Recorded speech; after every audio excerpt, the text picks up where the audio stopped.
Tech Talk with Matthew Dickerson. Matthew Dickerson. Tech Talk. Sit back and relax. It's time to talk technology. Greetings, return to workers.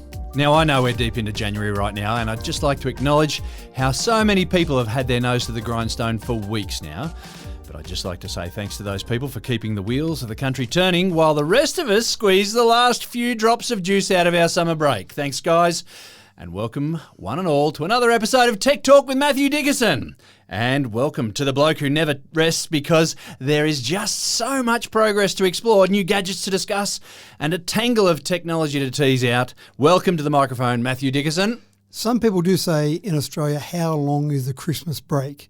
And I reckon unofficially it's about from Christmas Day to Australia Day. Now, this podcast goes live the day after Australia Day. So you're talking from a retailer's perspective there? No, I'm talking about from people's relaxation perspective. It seems to be that things slow down, and then finally Australia Day comes along, 26th of January, and people go, all right, we should get back into it now. So I think it's appropriate. Your intro we're there. Still good? Okay, we're okay. Yeah, all right, under control. And I have been doing a bit of binge watching, as you do over the Christmas break. Yeah, the Christmas break, that's what it's for. And I watched one the other day on Netflix called Inventing Anna. And I'm a bit out of touch because it was released in 2022 and I've only just gotten around to watching it now. But I'm quite fascinated. Now, I remember watching the movie Catch Me If You Can. Remember that one with Leonardo DiCaprio and Tom Hanks? What was his name? And Frank Abagnale. Frank Abagnale Jr., I think it was. Yeah, that's right. Now, he did some pretty interesting stuff in conning lots of people. I think he became an airline pilot, a surgeon. In fact, my favourite line from that movie is, "I concur," when the junior surgeons are asking him about something and he's got no idea, and they say, "What do you think?" He says, I concur. There's an interesting interview where the actual guy is on Johnny Carson, and they interview the guy.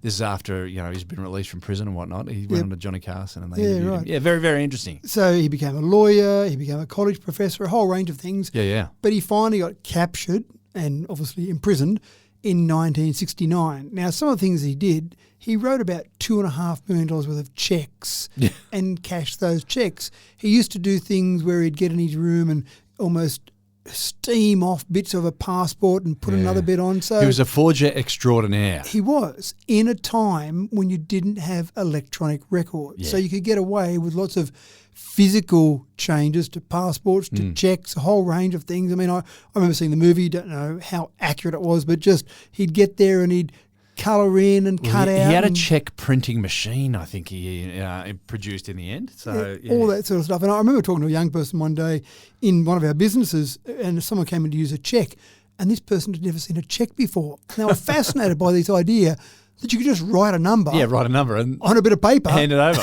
And that'll do. It's like an IOU. An IOU, that's right. Now, I did explain there's a bit of a check in the background that you've got to have the money in the account, but obviously Frank didn't. So back in the 60s, you get away with that. And I thought, if someone had said to me, could someone do what Frank did now in today's environment, I would say absolutely not, because we've got electronic records of so many of our things. So how could you possibly do it? But when you watch Inventing Anna, and again, some of these Netflix series, movies, etc., are not always totally factual. But if you look at that, it was basically in the period from 2013 to 2017 that Anna got away with a whole range of things. And I can say... So based on a true story, right? Absolutely right. I'm not completely familiar with the storyline. Yeah, so Anna Delvey / Sorokin basically came to New York, pretended that she was an heiress. There was a 60 million euro trust fund sitting in Germany with her angry father, and she couldn't access that yet until she turned 25 or some age. It was in the future, and she traded off that. She would write bad checks. Wow. She would get loans. She got hundreds of thousands of dollars of loans from banks based on her being an heiress. She would forge wire transfers. She would get away with credit cards that didn't work and someone else would cover the cost. All on the pretense that she was an heiress. All on the pretense she was an heiress. And I watched it and I thought, surely this can't be right. And I went and looked up the real story, and the story on Netflix was pretty close to the accurate truth. Yeah, wow. And so she just got away with that. And I would have said you couldn't do that now. There would be too many ways. Someone does a wire transfer oh, that'll take a few days to get through. No, it won't. It'll be in your bank account now. It's not going to take a few days. We've just transferred numbers. That's all we've done. That's right. She stole a plane based on a wire transfer. She said, yeah, sure, I'll take that plane, thanks. Did a fake wire transfer and off she went in the plane. I mean, she ran up $30,000 worth of bills at motels. So anyway, quite fascinating, but I'm really fascinated by the fact that you could get away with that in today's environment, not back in the 1960s. I'm not encouraging people out there to do this, but but if you have done it, please ring in and let us know how you did it. Let us know, that's right. All right, folks, in today's episode, we're getting right into how we'll be getting around in the not-so-distant future. We've got updates on how EVs are going in Melbourne, and we'll show you how in Japan they're designing a whole city around moving people smoothly from place to place. Designing a whole city. My goodness. There's a story about how Nissan EVs are coping in the snow, one from Gentex about driving into the summer sun, and there's more on our autonomous driving future. And some new stuff about smart mirrors for your bathroom even. Now, this episode is set to go off like a frog in a sock, so let's get started. It's not often that you get something for nothing, but Kia and Uber have struck up a doubles team for the Australian Open and are serving up free EV travel for tennis fans this year. Free Uber travel in Kia EVs to the tennis. Matt, what's the catch? I see what you did there. Doubles, tennis, very well done. Very rarely do I work those in, but... So Kia is the major sponsor of the Australian Open, and I know I've been down to the Open. You walk around, they've got some of their cars on display. It's all very interesting from that perspective. But Uber are really trying to get more people to choose the green Uber option. And Australia, we're not great at it. In places like the US and in parts of Europe, over 10% of rides are green Uber rides. But in Australia, less than 5% are green Uber rides. Now, Uber thought, we should be able to do something about this. How can we try and encourage more people to do this? Kia said, we've got some good EVs, maybe we should team up together.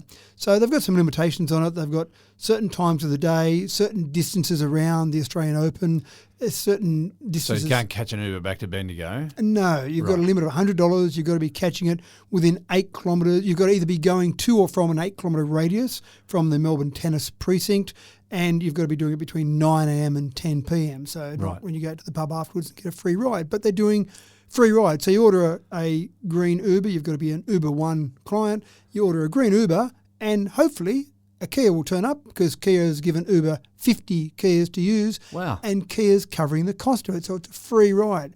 And for many people, looking at some of the data from both Kia and Uber, for many people, their first experience, apart from going for a ride with you or me in our EVs, their first experience in an EV is when they catch an Uber. Yeah. So it's a great way for them to get a bit of experience and maybe increase the uptake of EVs in general in Australia. But obviously, Uber want to get to the point where they're getting to the stage where all of their vehicles, this is their target, all of their vehicles will be EVs or some form of green version, so it might be hydrogen, for example, but 2040 is their target. So all Uber rides by the year 2040.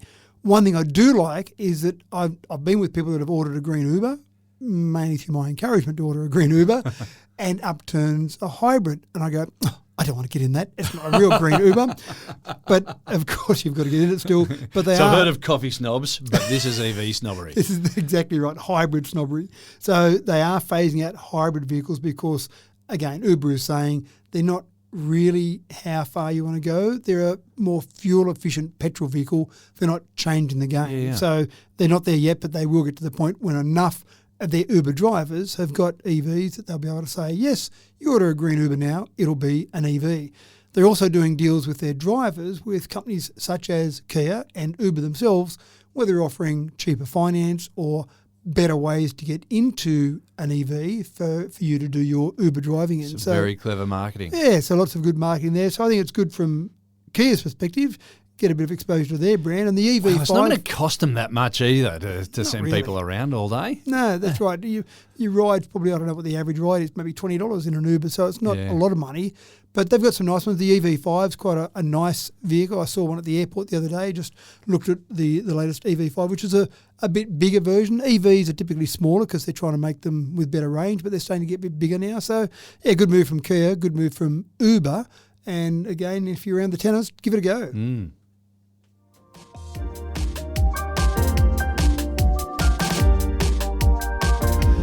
Ever been driving late in the afternoon and the sun is sitting just on the horizon but dead ahead? You literally have to stare into the sun in order to stay on the road.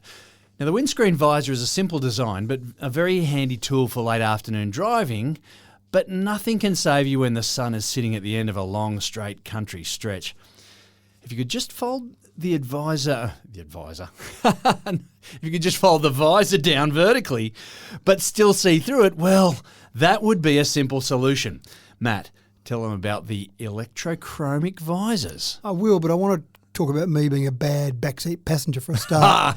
Sometimes I'm in a car and I'm not driving, and the sun... But you wish you were? Well, always, that's right. Yeah. And the sun will be above us. It might be 1 o'clock, 2 o'clock in the afternoon, and someone folds down their visor. And I say, no, it's designed exactly as you've just described, when the sun's on the horizon to block the sun. It's not designed like a pair of sunglasses to fold it down to reduce the amount of sun in the car. So just get that off my chest first. Now, I wanted to also talk about a few basic items that cars have got that have been there for a long time and we haven't come up with something better.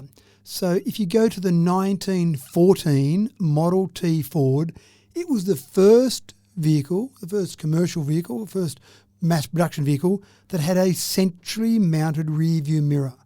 Now, we've still got those. Right. We've got a few extra things in there. We've got a flick or an automatic process that might dim the headlights I from think behind. that was very clever of them to think of it all the way back then. Exactly right. So what did you do before then? You're obviously always turning around behind you to see what was behind you. So pretty clever, but that's something that hasn't changed a lot over all those years.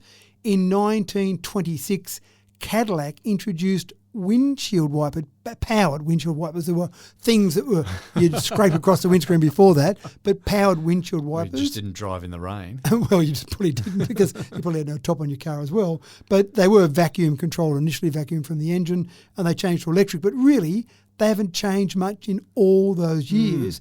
And the other thing that hasn't changed much is in 1900, the Packard Model B had a dashboard compartment for you to put your gloves in because you are braving the elements with the wind and snow and rain or whatever else hitting your hands on the steering wheel. That's when you actually needed driving gloves rather than these days if someone's wearing driving gloves, you ask him the question, what sort of person are you? I've got a name for those sort of people. So you had a compartment to store gloves in which got the name glove box. That's right. So that's pretty much the same now. We haven't changed the glove box much. And the last one, of course, 1931 Ford Model A, that was the first vehicle to feature the internal sun visor. You flip it down, you block the sun when it's on the horizon, and we've been doing that for, well, pretty close to a century until now. So Gentex have now got, as you correctly said, electrochromatic glass in a sun visor. So rather than fold it down, it's opaque, it blocks it or it doesn't. And sometimes when you fold that down, you're getting down, you're just trying to get the right angle just below there and just see the road. And it's perilous sometimes, and sometimes that visor just does nothing for you. That's right. Or then, I remember my dad used to do all the time, you'd flip it to the side, for the side window so the sun coming in the side. You'd flip it back if you're driving with the sun at a 45-degree angle. One corner, you're flipping, that's right, back and forth. So this is dimmable smart glass. So basically it's translucent, you fold it down, it's glass, and then it will auto-dim the, I suppose, darkness level, depending on how much sun is hitting it. So it's like a pair of sunglasses. You can still see through it, but you've got the sun dimmed so you can see through it safely, just as if you put a pair of sunglasses on and then take them off again. So that's pretty cool.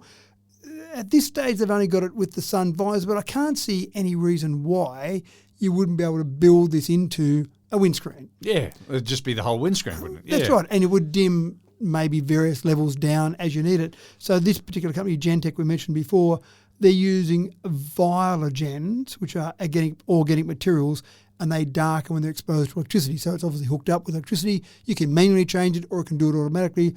But this same company has already put smart windows in Boeing 787 aircraft. So you kind of think if it's good enough for an aircraft flying through the air at 900 kilometres an hour, it's probably not too long a stretch to say a windscreen could be used with this.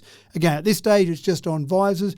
But the other thing that I like about this is not only can you do that and stop the sun, but you can also have real-time notifications in it. You can have alerts in there, a bit like a heads-up display on a windscreen. You can have all those on your sun visor, so you can potentially retrofit a car with all these things as well. So Very cool. the problem I see is windscreens are becoming so expensive. When I've had a chip in a windscreen lately, it was one of the cars I had a replacement windscreen. It was $5,000 for a new windscreen. And I can remember back in the old days, a windscreen was a couple $100 because it was a pretty simple, maybe even flat pane of glass. Maybe they got a bit curved. But now there's so much technology built into them. And add this in there, maybe even more technology. So maybe that's why they're focusing on the visor rather than the full windscreen. But pretty cool technology, not there yet, ready to be installed in brand new cars, but not that far away. They were showing this off at CES 2025 to say, look what we've got. And again, I can see car manufacturers going, well, we could possibly offer that as a luxury option on one of our high-end cars, or just build it in maybe.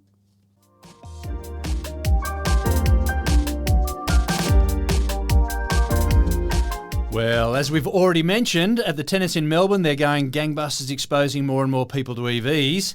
Perhaps the cold feet on some potential car buyers will begin to thaw. And on top of that, now Nissan is stepping up to show that any weather that would otherwise frostbite your toes is no threat to EV performance. Matt, how's that gone for them? It is interesting. Most people think that hot weather would make an EV worse in terms of its range, but they actually like warm weather. The chemical processes that occur within the batteries are better at warmer temperatures. In fact, you lose some range when you go to cold temperatures, and Nissan recognises this, and there's lots of companies out there doing work, new companies, more traditional car companies, doing work on a whole range of things, but the chemistry in the batteries, I think that's where someone's going to win the day. I had someone the other day talking to me about it, and they said, I'm going to get an EV. As soon as they've got 1,000-kilometre range, that's when I'm going to get an EV. It seems like a random number to come up with, and I don't know too many cars that get 1,000 kilometres on one tank of petrol.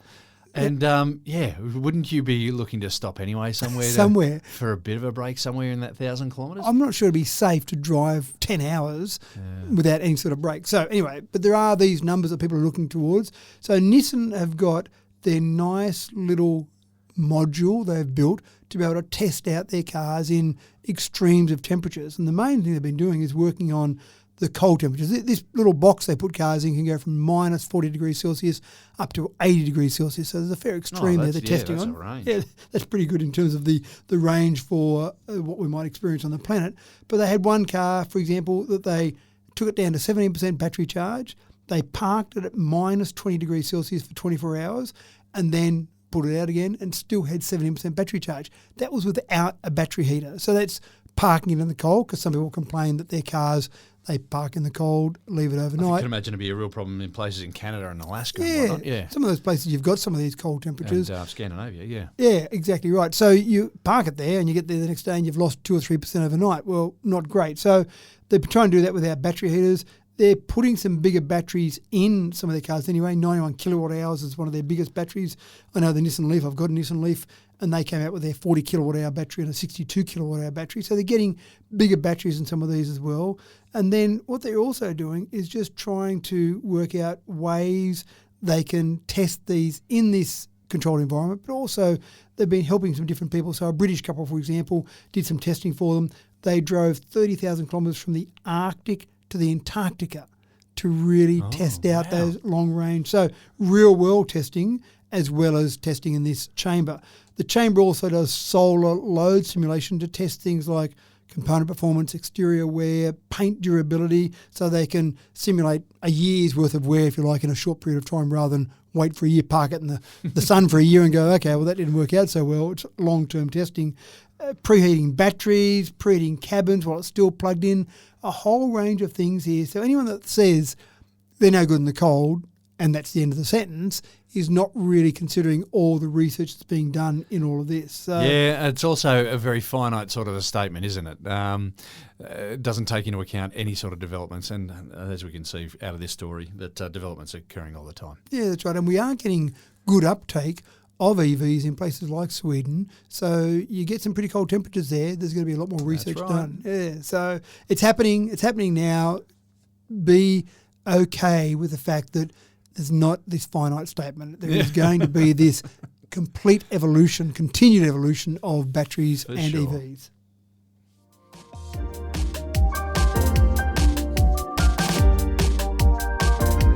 So I think we've established EVs are here to stay. That's a given.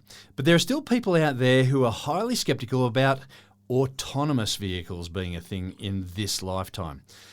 Now, there have been more developments in recent months. It seems that autonomous vehicles have been suffering from too much drag, and the tech heads have been on the case to increase the range on these babies to increase their marketability, Matt. And it is important because you see the vehicles that are autonomous and they've got all this technology sitting on the roof typically. You want to get a great field of view, so you put it up on the roof. Then they'll often have sensors hanging off the sides and cameras and LiDAR and radar and a whole range of things. All got drag. Now, they're doing all of that to make the car drive itself. That's their number one priority. Yeah, the car's got to be able to see for itself, and that's really tricky. That is. So Wuhan University of Technology, there's some researchers there that have said, well, while everyone's focusing on making sure it can drive, maybe someone should look at the drag. And we've talked about it before. Air resistance is one of those painful little fellas that says, if you're going to double my speed, I'm going to quadruple the air resistance on you. Yeah. And that's important. Even if you go, for example, out on the highway, you're doing 90 kilometres an hour and then the highway changes to a 110 area, going from 90 to 110 gives you a 50% increase in your air resistance. Yeah, I learned that the hard way as we drove to Hay, across the Hay Plain these last holidays. Very interesting, but it was I did a lot of maths as I was as you're driving. As I was driving, but it was really interesting to see how air resistance affects. Yeah, and it's interesting because if you look at a normal car and you said you're driving a petrol car around town, that'd be the worst fuel economy. When you used to look at the fuel economy, you look at the city rating and the highway rating. The highway rating was always better because it was driving at a nice consistent speed, not accelerating, decelerating. Whereas with an EV, it's pretty much the opposite because the acceleration part is easy for it. And even if you went to the extreme, if you said 60 k's an hour average around town and then go to 110 out on the highway, that's an increase in air resistance of 3.36 times. Yeah. So air resistance is important. Now, that's when they're trying to build the cars to be sleek and smooth and have a low drag coefficient. Stick a bunch of stuff on them, that makes it worse. So they found some things that were interesting. One of the areas that was particularly bad was when they had the roof-mounted sensors, often the manufacturers of those would just whack it on the roof and not worry too much about how it was mounted. But there was typically a gap from the car to the sensors above it. Not much of a gap, maybe a small gap there of 3 or 4 centimetres. But that gap there was particularly bad for air resistance. Bring that down, sit it flat on the roof and maybe reduce the size of that. They'll find they could reduce the air resistance by a significant amount just by making some changes there. There's no such thing as like little insignificant details. They're all pretty significant, aren't they? No, they are. We're talking about 3 centimetres of difference. Yeah. And air resistance is one of those tricky things. Get someone to explain how air resistance works and they say, how about I build a bridge from Melbourne to Tasmania. That might be easier because it is complicated when you start to talk about air resistance. The sensors on the side, so the front side sensors, cameras on there, how you actually have those cameras. Now, if you look at a Tesla, for example, they've got a sensor built in or a camera built into the B pillar, but it's inside the B pillar, so it doesn't stick out the side. But some of these have got cameras that stick out the side. Just those cameras out the side makes a difference. I'm not sure if you've seen the Hyundai that's taken away the side mirrors and basically using cameras for side mirrors with a little screen inside the door. And the idea there is to reduce that air resistance of those mirrors out the side. That's not much, surely, but it does make a difference. Right. So all these different things. So we're getting there, but when we add this drag, that obviously reduces the range of EVs, and that's what everyone seems to be focused on. So if you're going to get an autonomous vehicle, you want the range to be as good as possible. Expect to see a few of these things change to the point I think you'll see an autonomous vehicle, you won't even know there's a bunch of equipment on the roof because it'll just look like it's got a taller roof. It might look like an SUV when it's really a sedan, but in that extra bit in the top, that'll be where all this equipment is built in. So slowly changing there. Let's get the autonomous working first, but then this is an important part of it. It's exciting times, though. It's exciting times.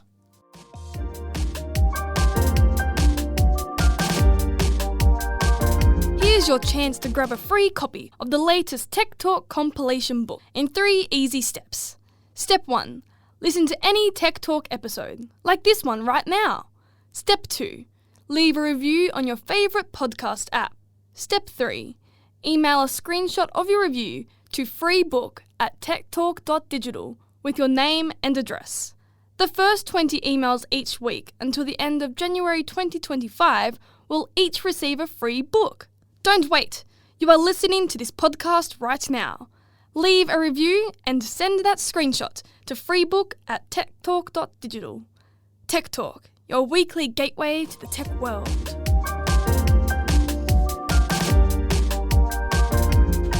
Here's something for you. Have you heard of the Woven City in Japan? The car manufacturing juggernaut that is Toyota have started a new concept that goes well beyond car building and is seeking to explore futuristic options for moving people about in general. And they're building a futuristic city from scratch. Matt, this is when reality catches up to science fiction. Or is it a cult? I'm a bit worried about this. This is Toyota saying, let's really explore what we can do in an holistic way. So they've got the Woven City, as you correctly said, and people that live there, 100 residents at the moment, are called weavers. Now, that's apparently a bit of a throwback to the start of Toyota when they were doing manufacturing of loom equipment, as in weaving clothes. So they're weavers in there. They're in there now. The whole idea of this is to redefine mobility, encompass the movement of people, goods, energy and information. You want to be environmentally conscious and you want to be human-centric. It just starts to sound like something that if you told your mum and dad you were going to live in this city, they'd be a bit worried about you. Are you ever coming out again, darling son or daughter? So it's got cult written all over it. You said it. It does. It does. So they want people to come along and they want startups there. They want universities there. They want to work on innovations in air conditioning and food culture. They want coffee experiences. They want education technologies, all of these things. Now, eventually, the plan is to have about 2,000 people there. Again, 100 at the moment. The next stage will have 360 and then eventually get the stage where there's 2,000 people. Now, they'll be working on how to make sure that people can move around on land, on sea, in the air, and even another company called WBYT, is working on space mobility. So it's all about mobility and how we can basically solve our problems with a city built from the ground up rather than solve our problem by just having more efficient vehicles. Now, is this a pivot because Toyota's so far behind in the EV race? I was thinking that when I was reading about it initially. They want this to be a prototype for urban developments. Now, the problem you've got some big cities out there that are already built. So what are you doing? Yeah, you're going to knock parts down so you can rebuild them. Or build other ones from scratch and ignore those cities that are already there. That needs space, doesn't it? It does. And some of these countries are talking they're about... eyeing us off in Australia here because we've got a bit of space. Maybe. So, of course, there are autonomous vehicles as part of this. But when they build the city from the ground up and they design an autonomous vehicle to go around that city, we know autonomous vehicles work okay in that environment. It's when you've got unknowns, when you've got, take me to Jimmy's place up the road and there's kangaroos and corners and pedestrians, that's when autonomous vehicles get a bit tricky. But in a known environment, all good, keep an eye on it. I'm not sure where it's going to go. I'm not sure how the people are going to escape from this city, but we're there for you, okay? We're there for you. There's a movie called A Logan's Run from back in the 70s, I think it was. Go and check that out, folks.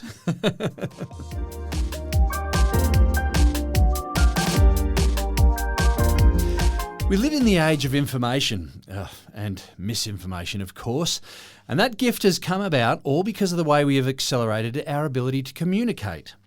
So in Melbourne, they've dedicated a museum to this, taking us on an interactive ride from Morse-coded telegrams to smartphones. The National Communication Museum will bring a deeper understanding and hopefully a greater appreciation for what we have today, Matt. And this is only just open. I'm actually in Melbourne in a couple of weeks' time, so I'm going to go and have a look at this. And they've got some of their exhibitions initially only running through till March. So if you're down in Melbourne, have a look at it. But it does go back. It's in a repurposed 1930s telephone exchange building, so it goes back and uses that for a start. Nice choice. Yeah, that's right. And they've got cable braiding. They've got notes from technicians there. They can have people, visitors come along and interact with manual phone exchange. I love a story from my wife. When she was at boarding school, she lived in a very small town, less than 1,000 people there, and they still had a manual phone exchange when much of the rest of Australia had moved over to PSTN, the public switch telephone network. And so her phone number, if she told her friends when going home at holidays, for example, she said, give me a call. I've got to work in my dad's shop over the holiday break. the phone number is 1. That was it. And a friend would look at it and say, how do we ring 1? We can't pick up the phone and ring 1. No, you've got to ring the exchange for our town and you'll get a person and they'll say, what number do you want? And you'll say, number 1, thanks. And then they'll patch you through to number 1. See, I can remember some of my earliest memories, is picking up the phone and there was an operator on the end. I can remember talking to an operator. Yeah, scary, isn't it? I did feel naughty because I didn't know what to say to the operator, so I hung up immediately and hid under the bed. But I knew that we had a 3-digit phone number back in those days. Yeah, and the funny mid-70s. part was, I know, and again, talking to my wife, if she'd ring home to talk to her mum and dad while she was away, she'd get the operator and they'd say, oh, no, your mum and dad aren't home at the moment. They're over at Mary's place. She's got a party on. I'll put you through there. So of course, the operators there were the town gossips and they knew everything. Everything that was going on. So you've got a bit of a throwback. Again, imagine showing a young person that this is how it had to work. You unplugged this and you plugged that in there manually to send that signal through to that particular phone. So they've got things like that. They've got, I suppose, what I'd call instruments of surveillance. So things like Enigma machines, audio bugs from police. You've got some modern technology in there or more modern data centres, undersea cables, satellite technologies, explaining how some of the things work now. Because in the old days, you could see some stuff. Yeah. You could see that telephone exchange. Now, it's all a bit hidden. How does it all work? Right. It's all magic. Yeah, that's right. These days, everyone's just got a magic box and it does what it wants to do. And a lot of people don't care either way. It's just the magic box. But there's an evolution there. Yeah. And I think it's very interesting to see where we've come. They've even got Commodore Amigas there, so going back to some of those old things. So I think it's a really good way. It's interactive, so you can play them, right? I hope so. I'll tell you in a couple of weeks' time, but I hope so. But it really shows that shift from visible technology to our seamless hidden communication tool. So I'm keen to have a look at it.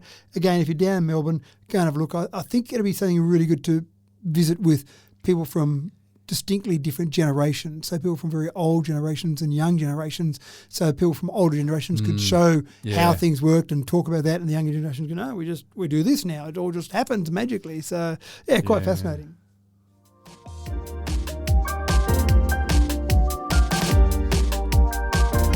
On the back of the enormous success of the McGrath Foundation cricket test in Sydney in the last month, the war on breast cancer continues in a positive direction, even more so now that AI has been enlisted into the frontline battle. Matt, we've talked about how AI can look very deep into details. It must have some fantastic potential in breast cancer screening, surely. And the main thing here is getting enough data. Now, we are scared about AI taking over the world, taking over us, being in command of all of us, but AI can be used for incredible good. In this particular study that was done by the University of Lübeck out of Germany, they had 200 certified radiologists. They had scans of 461,818 women from 12 different sites across Germany, and it went over 2 years in terms of those scans. And then the radiologists used all of that data to say, I would like some help with scanning or not like some help in scanning. You've got a big enough sample space, the data should give you some pretty similar information. Now, what they found out of it was that when AI assisted detection of breast cancer, there were 6.7 cases per 1,000 scans where breast cancer was found. When it was left to the radiologists, the specialists, the experts, the humans that have been doing this for years, they found 5.7 cases. So an extra 1 case per 1,000 scans. So that's not bad in terms of AI that's excellent. picking up. I mean, and that's one lady that would be extremely grateful, I would say. Absolutely right. From an early detection. Now, the other part about this is a few things, I think. One is AI doesn't get tired. AI doesn't have a late night. AI doesn't sit there and go, I've been doing this all day. I'm so over this. AI just does what AI does. Humans can make mistakes. AI can make mistakes as well, but humans can make mistakes based on human error, all the fallible things that we have with humans. The other part is that you've got a human, a radiologist, who is using all their experience they've got, which might be an incredible amount of experience, but it can never match all the experience of AI being shown picture after picture of yes, no, learning from those and then looking for those same markers and then going from there. The other really good part about it is that you can take experts, radiologists, and say, when we find a case, now you can help what to do going forward rather than spending your valuable time looking through it. Because the other part was the speed. When you used humans only, they were taking about 30 seconds to do a scan. When you're using AI, and this was even just using humans and AI help, it reduced to 16 seconds. Once you get to the stage where you can just rely on AI completely, then I imagine that would be 16 milliseconds to actually go through and look at those. Yeah, so wow. we're seeing more and more of this. This was the biggest trial that I've seen so far, where you're just saying, let's focus on one thing, let's get the scans, let's get the information, and really see if we can make a difference there. Of course, there's no reason you couldn't use this and roll that across the world, have a centralised AI tool, and in countries where we don't have enough radiologists, as long as you've got the scanning equipment there, it can be uploaded to a tool and, yep, there's your 6.7 cases per 1,000 people you've scanned in a lower socioeconomic country, a third world country, a poorer country that doesn't have all the medical facilities the same as we do. Such a wonderful improvement in the prognosis there. Yeah. So, and expect more and more to come along the same line.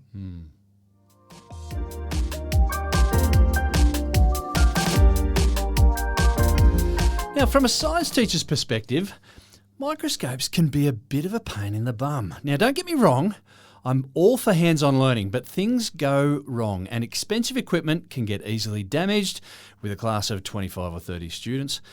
To make things worse, a while back, manufacturers realised that it wasn't profitable to make these tools easily repairable, like so many things these days, frustratingly. Objective lenses are disproportionately expensive as an individual item, and gear mechanisms are not easily replaced.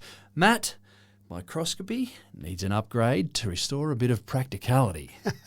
So, do you know roughly what you would pay for a microscope in the school environment? I think we're looking at, for a decent one for senior students, we'd be looking at about $600 to $700, I think. Yeah, right. Yeah, although I haven't been through the catalogue recently. But, if you need to replace an objective lens, that could be $300 or $400 just alone, Just isn't that. it? Yeah. And you try and have, if you're in a biology class, every student's got a You'd have them microscope in a group of three or, three, maybe four, perhaps. But Oh, really? So two to three, yeah. Yeah, okay. Yeah. So, and that's part of this whole process here. This is the world's first fully 3D printed microscope developed by researchers at the University of Strathclyde in the UK.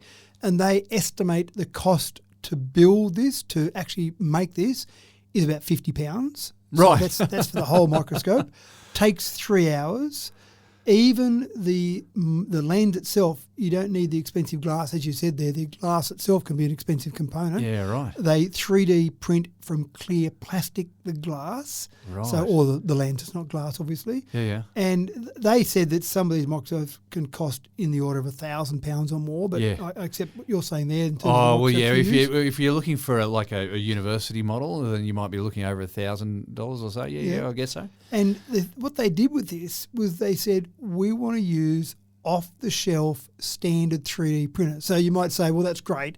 It's £50 for the microscope, but you've got a £50,000 printer to actually print that. But no, they used off-the-shelf hobby-grade 3D printers, which I know in Australia you can buy for hundreds, or a good hobby one for maybe $1,000. But that's for one 3D printer. Then let you start pump these out, and then of course you've got all of this as open source, so people can use that, they can share this information, they can share the designs, and people can even improve on those designs and say, I've got one here that's slightly better now, let's go and use that. So what a great way, in particular for students, I was thinking, Absolutely, yeah. use their educational process to print the microscope in the first place, and then now you can actually use the microscope in their biology class. And as I said, damage just happens. So if they get damaged, well then you just grab yourself another $60 microscope and you're done. And away you go. Yeah. But there's a guy that I know who comes around and repairs them, but he always talks about the old ones. The old ones had interchangeable parts and you could fix them easily enough. Now you just can't fix them. You've just got to replace the whole unit. And we've gone past the age of replaceable parts, unfortunately. We have. Bring on 3D printing. Bring on 3D printing, and bring on 3D printing for a whole range of things, because I wouldn't think of a microscope. I think it needs to be precise. It needs to have it done in some sort of high-level factory to get absolutely precise, but no, 3D print it. Now, again, I'd imagine if you're doing some high-end research, you still probably want an expensive model that does things pretty well. But if you're looking at a classroom, they showed examples of people looking at blood samples, mouse kidney tissue. So if you look at things like that, this sounds like it's probably good enough, especially in that learning environment. Even though I had some people from the University of New South Wales being quoted saying it's good enough to use in the first year biology, for example. So again, you've got everyone in the classroom being able to use a microscope and be able to get some information back out of it. So and there are schools out there with aging microscopes sort of that have gone bung or whatever, and so it's just easier to bring up an image on this, on a computer screen these days than it is to pull out the microscopes. So people will defer to that. But it's that hands-on learning, that playing with the toys that can really engage students, and I can imagine that this is going to take off. Well, and someone plucks out the hair from their head and puts it on the microscope, all those sort of things, discovering different things. Yeah. That's part of the scientific process of discovery. Yeah.